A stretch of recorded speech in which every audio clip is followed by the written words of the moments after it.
नमस्कार दोस्तों, नमः शिवाय। जीवन ज्योति चैनल में आप सभी का हार्दिक स्वागत करती हूँ। दोस्तों, आज की वीडियो में आप सभी लोग श्रवण करेंगे अमावस्या की कथा।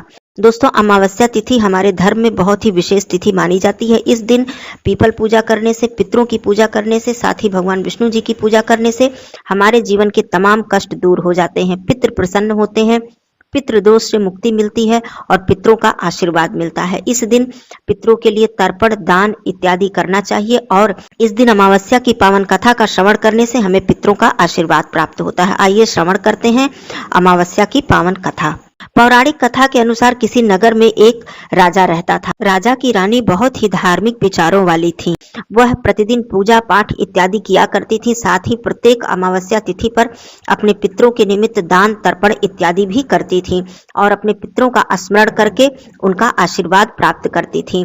इस प्रकार से उनके जीवन में किसी भी प्रकार कोई दुख, कोई कष्ट नहीं था और उस रानी के पास धन, पुत्र, संपत्ति, ऐश्वर्य सब कुछ भरा हुआ था। रानी के महल के सामने ही एक साहूकार रहता था। साहूकार की पत्नी और रानी से खूब मित्रता थी। दोनों आपस में बहुत ही मित्रवत व्यवहार से रहती थीं और आपस में अपना दुख सुख एक दूसरे से बांटती थीं। एक दिन अचानक ही साहूकार की पत्नी की बहुत जोर जोर से रोने की आवाज सुनाई देने लगी।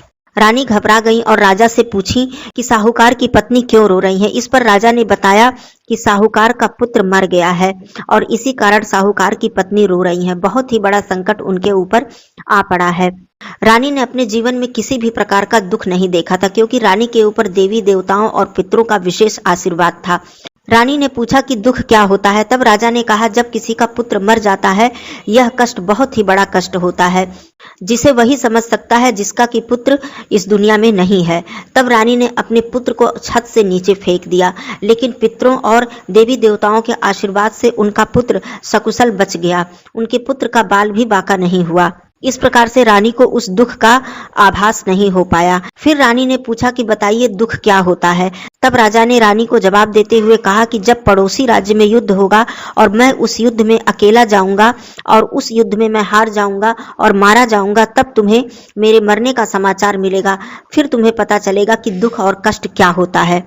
हालांकि रानी प्रत्येक अमावस्या को व्रत करती थी और पितरों का आशीर्वाद प्राप्त करती थी, पीपल पूजा करती थी, पितरों के निमित्त दान और दीप दान किया करती थी। जब भी राजा युद्ध में जाते थे तो पड़ोसी राज्यों को हराकर और स्वयं जीत कर आते थे। इसलिए रानी को इस दुख का भी आभास कभी नहीं हुआ कि हार क्या होती है या फिर मृत्यु का दुख क्या होता है। इसके बाद फिर एक दिन रानी ने राजा से पूछा कि बताइए दुख क्या होता है। तब राजा ने कहा कि जब हम लोग गंगा दर्शन को जाएंगे, वहां हम लोग स्नान करेंगे और मैं गंगा नदी में कूद जाऊंगा, वहां पर डूबकर मेरी मृत्यु हो जाएगी, तब तुम्हें पता चलेगा कि दुख क्या होता है।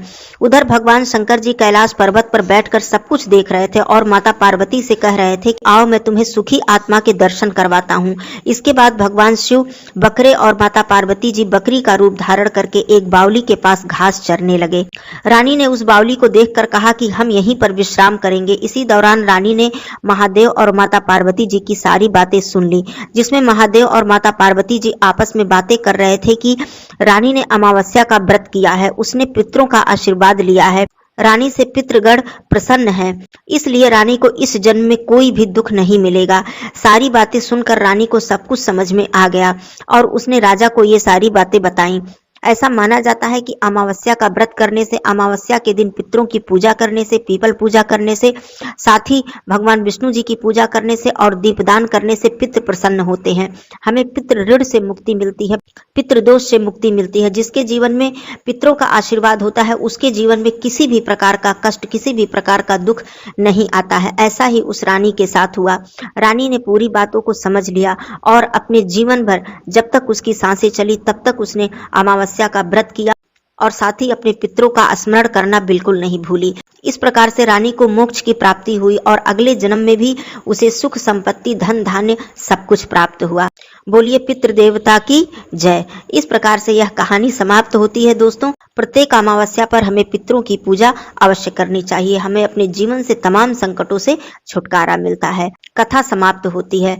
कथा पसंद आई हो तो इसे लाइक जरूर कीजिएगा, मेरे चैनल को सब्सक्राइब कीजिएगा, कमेंट बॉक्स में ओम नमो भगवते वासुदेवाय अवश्य लिखिएगा। फिर मिलती हूँ अगले वीडियो में, तब तक के लिए धन्यवाद। नमः शिवाय। हर हर महादेव।